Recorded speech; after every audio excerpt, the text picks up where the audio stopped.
21শে জুলাই আবেগ ভরা তৃণমূলের মহাসমাবেশ।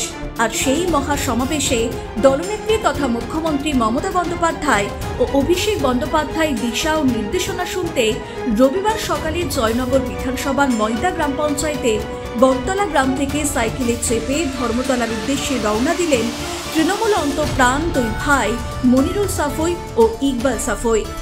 এই খবরটি নিবেদন করছে স্বামী বিবেকানন্দ ইউনিভার্সিটি। আপনার সন্তানের স্বপ্নের ভবিষ্যৎ গড়ে তোলার একমাত্র সঠিক ঠিকানা। যোগাযোগ 7044086270। 55 কিলোমিটার রাস্তা সাইকেলে চেপে জয়নগর থেকে দুই ভাই রওনা দিল ধর্মতলার পথে। 21শে জুলাই শহীদদের প্রতি শ্রদ্ধা জানাতে তৃণমূল কংগ্রেসের শহীদ দিবসে বক্তব্য রাখবেন তৃণমূল সুপ্রিমো ও মমতা বন্দ্যোপাধ্যায়। সেই বার্তাতেই আগামী 2026 নির্বাচনী দিশা দেখাবেন দলনেত্রী। সেই কারণেই পথে যাতে কোনো বিঘ্ন না ঘটে তাই নিজেরাই নিজেদের সাইকেল নিয়ে 55 কিলোমিটার পথ অতিক্রম করে পৌঁছবেন ধর্মতলার শহীদ দিবসের সমাবেশে, জানালেন সাইকেল আরোহী ইকবাল সাফুই। মাননীয় মুখ্যমন্ত্রী মমতা ব্যানার্জিকে ধন্যবাদ জানাই। মাননীয় মুখ্যমন্ত্রী প্রতি বছরের ন্যায় এবছরও যে ধর্মতলা চলো 21শে জুলাই 13 জন শহীদ হয়েছিল তরতাজা যুবক, তাই আমি ময়দা অঞ্চল তৃণমূল কংগ্রেসের জয় হিন্দ বাহিনীর সভাপতি, একজন তৃণমূল কংগ্রেসের কর্মী এবং আমি তৈরি হয়েছিলাম। তারপরে আমার একটা ভাই সেও বলল আমিও তোমার সাথে যাব, সেই জন্য আজকের সাইকেলে চেপে আমরা ধর্মতলার উদ্দেশ্যে রওনা দিই। কি বার্তা দিতে চাইছেন? যে আগামী বিধানসভা 2026 বিধানসভা নির্বাচনকে দিদি কি বার্তা দেয় এবং জয়নগর বিধানসভার বিধায়ক বিশ্বনাথ দাস যাতে 2026 সালে আরও ব্যাপক ভোটে জয়যুক্ত করতে পারি সেই উদ্যোগ আমি নিয়েছি,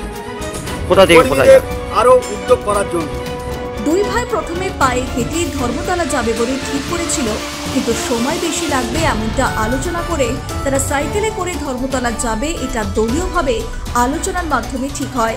তাদের সাইকেল যাত্রার সাফল্য কামনা করে স্থানীয় ময়দা গ্রাম পঞ্চায়েতের তৃণমূলের প্রধান মানু মণ্ডল জানালেন যে আমাদের ওই মনিরুল সাফুই ইকবাল সাফুই আমাদের কাছে আলোচনা করলো যে আমরা হেঁটে যাবো বলেছিলাম। ওরা প্রথম হেঁটে যাওয়ার ইচ্ছা ছিল যে হেঁটে যাবো, তারপরে ভাবলো যে না হেঁটে গেলে তো অনেক দেরি হবে, তাই সাইকেলে বার হওয়ার উদ্দেশ্য নেওয়ার পরে সেই ইকবাল সাফুই আর মনিরুল সাফুই আমাদের নেতৃত্ব, অঞ্চল সভাপতি, প্রধান, যত নেতৃত্ব আমাদের ময়দা অঞ্চলে আছে সবাই আলোচনা করে আজকে সাইকেলে যাওয়ার উদ্দেশ্যে মানে ওদের সব রেডি করে আমরা বার হয়েছি যে 21শে জুলাই শহীদ স্মরণে মুখ্যমন্ত্রী মমতা বন্দ্যোপাধ্যায় যে প্রেরণায় যে 21শে জুলাই একটি বার্তা আমাদের দেয় পাবলিকের কাছে, সেই পরিষেবাটা আমরা দেবো। এসে আমরা নেতৃত্ব যাবো কালকে।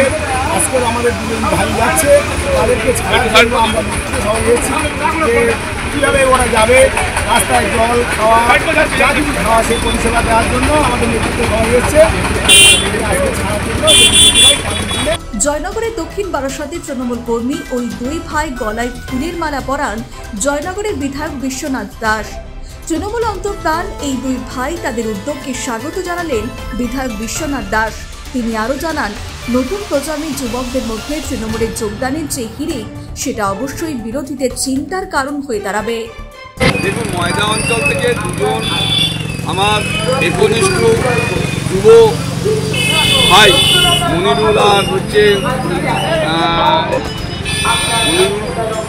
সাফুই সাইরুল সাফুই এটা আজকে ধর্মতলার উদ্দেশ্যে রওনা দিচ্ছে। কারণ এরা তৃণমূলটা অন্তর দিয়ে ভালোবাসে, যুব সম্প্রদায়ের মধ্যে একটা নতুন উৎসাহ উদ্দীপনা দেখা দিয়েছে। তো যুবকদের মনে নতুন প্রেরণা জোগার জন্য এরা তার দৃষ্টান্ত হিসাবে আজকের এরা সাইকেল নিয়ে ধর্মতলার উদ্দেশ্যে রওনা দিল। ফলে তৃণমূল কংগ্রেসের যে জনজোয়ার আজকের আমরা লক্ষ্য করছি, সেই জনজোয়ার। ব্যুরো রিপোর্ট, নিউজ বর্তমান।